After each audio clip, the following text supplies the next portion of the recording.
A few miles south of Soledad, the Salinas River drops in close to the hillside bank and runs deep and green. The water is warm, too, for it has slipped twinkling over the yellow sands in the sunlight before reaching the narrow pool. On one side of the river, the golden foothill slopes curve up to the strong and rocky Gabilan Mountains, but on the valley side the water is lined with trees. Willows fresh and green with every spring, carrying in their lower leaf junctures the debris of the winter's flooding, and sycamores with mottled, white, recumbent limbs and branches that arch over the pool. On the sandy bank under the trees the leaves lie deep, and so crisp that a lizard makes a great skittering if he runs among them. Rabbits come out of the brush to sit on the sand in the evening, and the damp flats are covered with the night tracks of coons, and with the spread pads of dogs from the ranches, and with the split-wedge tracks of deer that come to drink in the dark. There is a path through the willows and among the sycamores, a path beaten hard by boys coming down from the ranches to swim in the deep pool, and beaten hard by tramps who come wearily down from the highway in the evening to jungle up near water. In front of the low horizontal limb of a giant sycamore there is an ash pile made by many fires. The limb is worn smooth by men who have sat on it. Evening of a hot day started the little wind to moving among the leaves. The shade climbed up the hills toward the top. On the sand banks the rabbits sat as quietly as little gray, sculptured stones. And then from the direction of the state highway came the sound of footsteps on crisp sycamore leaves. The rabbits hurried noiselessly for cover. A stilted heron labored up into the air and pounded down river. For a moment the place was lifeless, and then two men emerged from the path and came into the opening by the green pool. They had walked in single file down the path, and even in the open one stayed behind the other. Both were dressed in denim trousers and in denim coats with brass buttons. Both wore black shapeless hats and both carried tight blanket rolls slung over their shoulders. The first man was small and quick, dark of face, with restless eyes and sharp, strong features. Every part of him was defined: small, strong hands, slender arms, a thin and bony nose. Behind him walked his opposite, a huge man, shapeless of face, with large, pale eyes, with wide, sloping shoulders, and he walked heavily, dragging his feet a little, the way a bear drags his paws. His arms did not swing at his sides, but hung loosely. The first man stopped short in the clearing, and the follower nearly ran over him. He took off his hat and wiped the sweatband with his forefinger and snapped the moisture off. His huge companion dropped his blankets and flung himself down and drank from the surface of the green pool, drank with long gulps, snorting into the water like a horse.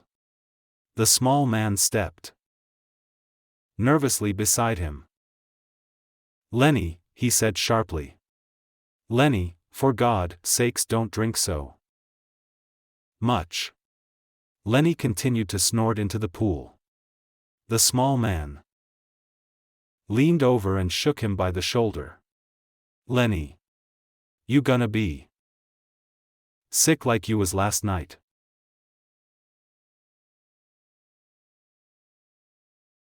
Lenny dipped his whole head under, hat and all, and then he sat up on the bank and his hat dripped down on his blue coat and ran down his back.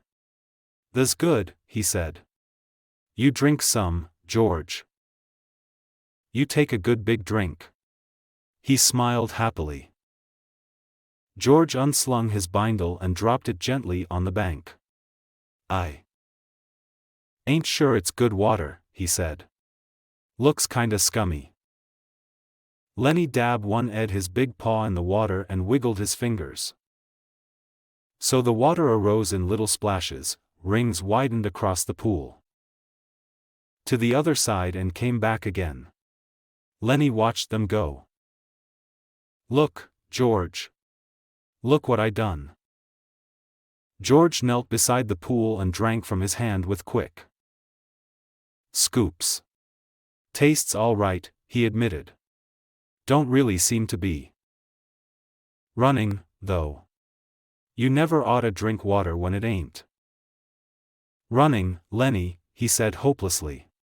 "You'd drink out of a gutter if you was thirsty." He threw a scoop of water into his face and rubbed it about with his hand, under his chin and around the back of his neck.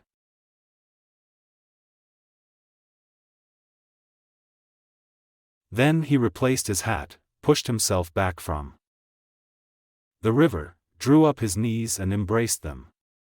Lenny, who had been watching, imitated George exactly.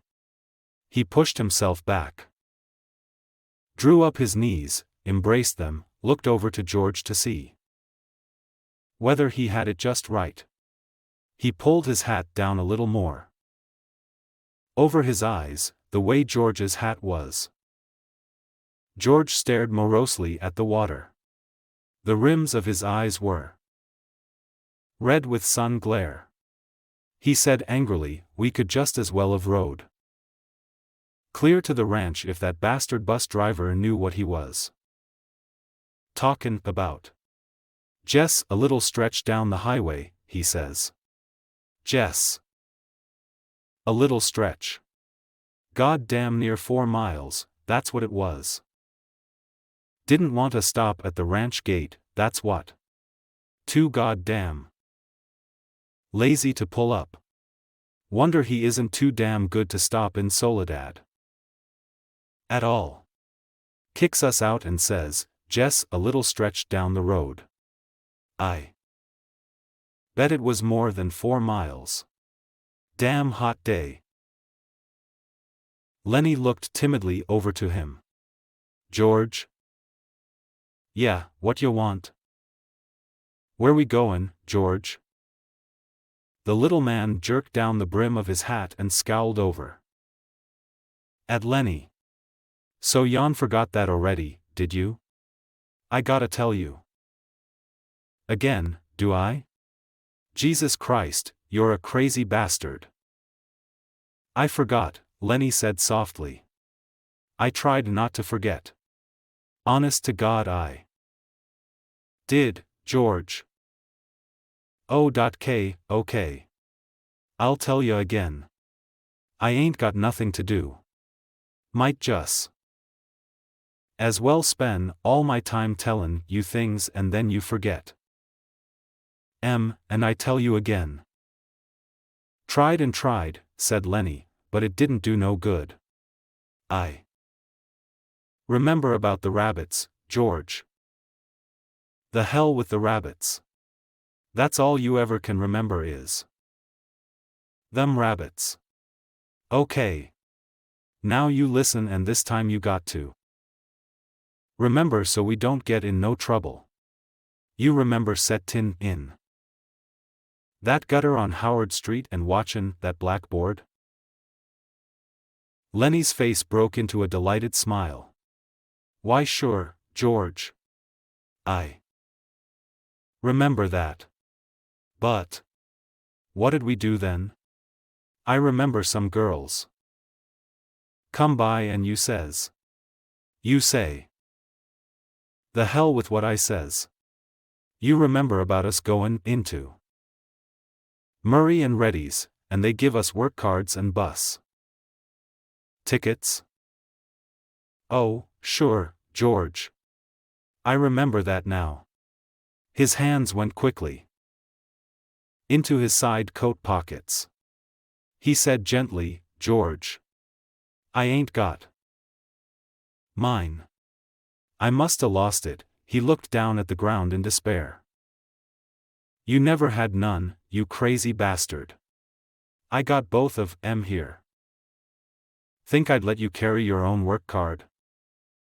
Lenny grinned with relief. I thought I put it in my side pocket. His hand went into the pocket again.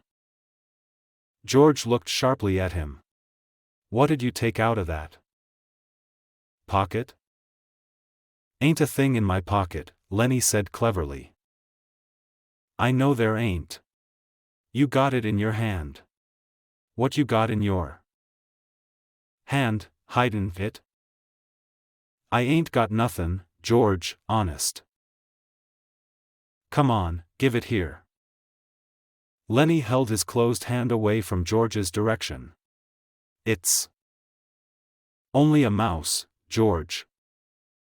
A mouse? A live mouse? Just a dead mouse, George. I didn't kill it. Honest. I found it. I found it dead. Give it here, said George. Leave me have it, George. Give it here. Lenny's closed hand slowly obeyed. George took the mouse and threw it across the pool to the other side, among the brush. What you want of a dead mouse, anyways? I could pet it with my thumb while we walked along, said Lenny. Well, you ain't petting no mice while you walk with me. You remember where we're goin' now? Lenny looked startled and then in embarrassment hid his face against his knees. I forgot again. Jesus Christ, George said resignedly. Well, look, we're gonna work on a ranch like the one we come from up north. Up north? In Weed. Oh, sure. I remember. In Weed. That ranch we're goin' to is right down there about a quarter-mile. We're gonna go in and see the boss. Now, look, I'll give him the work tickets, but you ain't gonna say a word. You just stand there and don't say nothing. If he finds out what a crazy bastard you are, we won't get no job, but if he sees your work before he hears you talk, we're set. You got that? Sure, George. Sure I got it. Okay. Now when we go in to see the boss, what you gonna do? Lenny thought. His face grew tight with thought. I ain't gonna say nothin'. Just gonna stand there. Good boy. That's swell. You say that over 2-3 times so you sure won't forget it. Lenny droned to himself softly, I ain't gonna say nothin'. I ain't gonna say nothin'. I ain't gonna say nothin'. Okay, said George. And you ain't gonna do no bad things like you done in Weed, neither. Lenny looked puzzled. Like I done in Weed? Oh, so you forgot that too, did ya? Well, I ain't gonna remind ya. Fear you do it again. A light of understanding broke on Lenny's face. They run us out a Weed, he exploded triumphantly. Run us out, hell, said George disgustedly. We run. They was lookin' for us, but they didn't catch us. Lenny giggled happily. I didn't forget that, you bet. George lay back on the sand and crossed his hands under his head, and Lenny imitated him, raising his head to see whether he were doing it right. God, you're a lot of trouble, said George. I could get along so easy and so nice if I didn't have you on my tail. I could live so easy and maybe have a girl. For a moment Lenny lay quiet, and then he said hopefully, we gonna work on a ranch, George. Alright. You got that. But we're gonna sleep here because I got a reason. The day was going fast now. Only the tops of the Gabilan mountains flamed with the light of the sun that had gone from the valley. A water snake slipped along on the pool, its head held up like a little periscope. The reeds jerked slightly in the current. Far off toward the highway a man shouted something, and another man shouted back. The sycamore limbs rustled under a little wind. That died immediately. George, why ain't we goin' on to the ranch and get some supper? They got supper at the ranch. George rolled on his side. No reason at all for you. I like it here. Tomorrow we're gonna go to work. I seen thrashin' machines on the way down. That means we'll be bucking grain bags, bustin' a gut. Tonight I'm gonna lay right here and look up. I like it. Lenny got up on his knees and looked down at George. Ain't we gonna have no supper? Sure we are, if you gather up some dead willow sticks. I got 3 cans of beans in my bindle. You get a fire ready. I'll give you a match when you get the sticks together. Then we'll heat the beans and have supper. Lenny said, I like beans with ketchup. Well, we ain't got no ketchup. You go get wood. And don't you fool around. It'll be dark before long. Lenny lumbered to his feet and disappeared in the brush. George lay where he was and whistled softly to himself. There were sounds of splashings down the river in the direction Lenny had taken. George stopped whistling and listened. Poor bastard, he said softly, and then went on whistling again. In a moment Lenny came crashing back through the brush. He carried one small willow stick in his hand. George sat up. "All right," he said brusquely. "Gee, me that mouse." But Lenny made an elaborate pantomime of innocence. "What mouse, George? I ain't got no mouse." George held out his hand. "Come on. Give it to me. You ain't puttin' nothing over." Lenny hesitated, backed away, looked wildly at the brush line as though he contemplated running for his freedom. George said coldly, "You gonna give me that mouse or do I have to sock you?" "Give you what, George?" "You know goddamn well what. I want that mouse." Lenny reluctantly reached into his pocket. His voice broke a little. "I don't know why I can't keep it. It ain't nobody's mouse. I didn't steal it. I found it lying right beside the road." George's hand remained outstretched imperiously.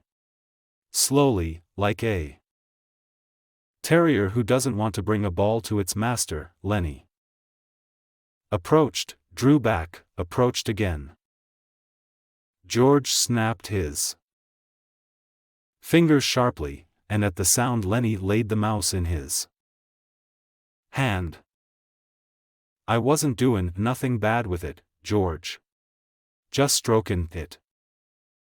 George stood up and threw the mouse as far as he could into the darkening brush, and then he stepped to the pool and washed his hands. You crazy fool. Don't you think I could see your feet was wet where you went across the river to get it? He heard Lenny's whimpering cry and wheeled about, blubberin' like a baby. Jesus Christ. A big guy like you. Lenny's lip quivered and tears started in his eyes. Ah, Lenny. George put his hand on Lenny's shoulder. I ain't talkin' it away just for meanness. That mouse ain't fresh, Lenny, and besides, you've broke it pettin' it. You get another mouse that's fresh and I'll let you keep it a little while. Lenny sat down on the ground and hung his head dejectedly. I don't know where there is no other mouse. I remember a lady used to give 'em to me, ever one she got. But that lady ain't here. George scoffed. Lady, huh? Don't even remember who that lady was. That was your own Aunt Clara. And she stopped givin' 'em to. Yeah. You always killed 'em. Lenny looked sadly up at him. They was so little, he said apologetically. I'd pet 'em, and pretty soon they bit my fingers. And I pinched their heads a little and then they was dead. Because they was so little. I wished we'd get the rabbits pretty soon, George. They ain't so little. The hell with the rabbits.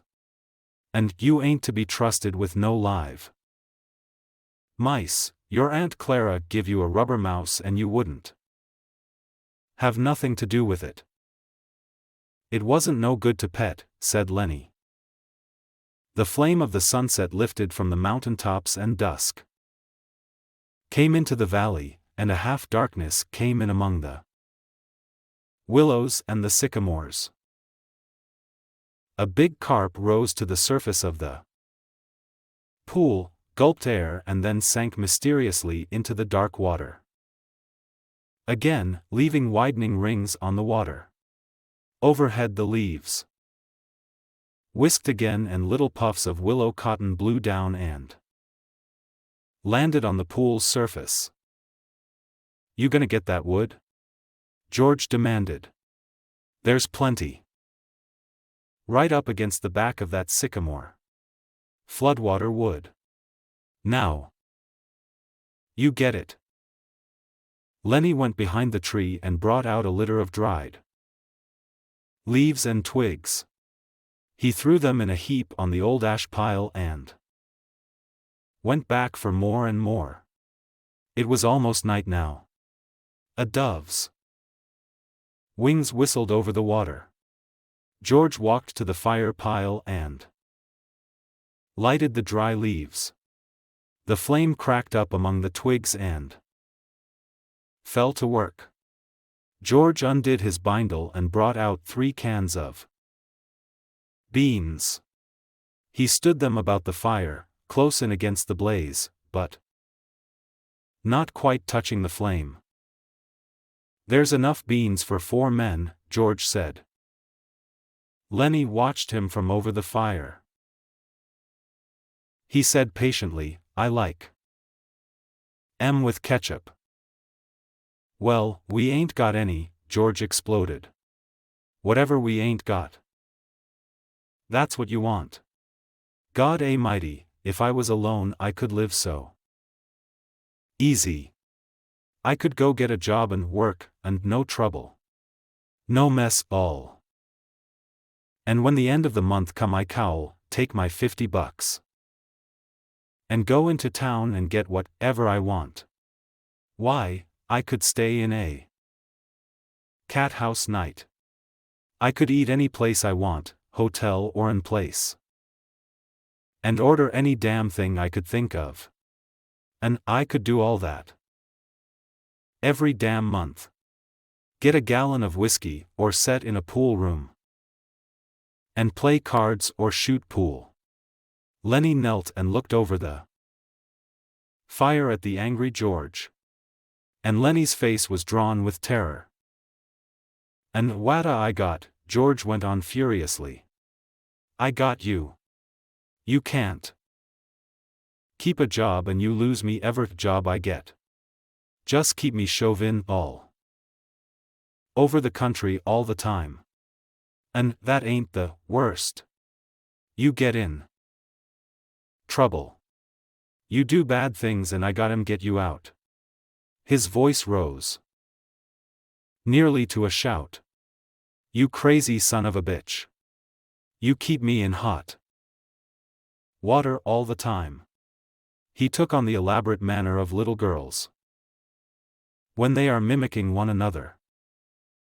Just wanted to feel that girl's dress, just wanted to pet it like it was a mouse. Well, how the hell did she know you just wanted to feel her dress? She jerks back and you hold on like it was a mouse.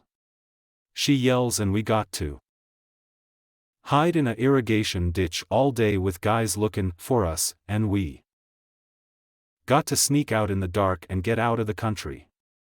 All the time, something like that, all the time. I wished I could put you in a cage with about 1,000,000 mice and let you have fun. His anger left him suddenly. He looked across the fire at Lenny's anguished face, and then he looked ashamedly at the flames. It was quite dark now, but the fire lighted the trunks of the trees and the curving branches overhead. Lenny crawled slowly and cautiously around the fire until he was close to George. He sat back on his heels.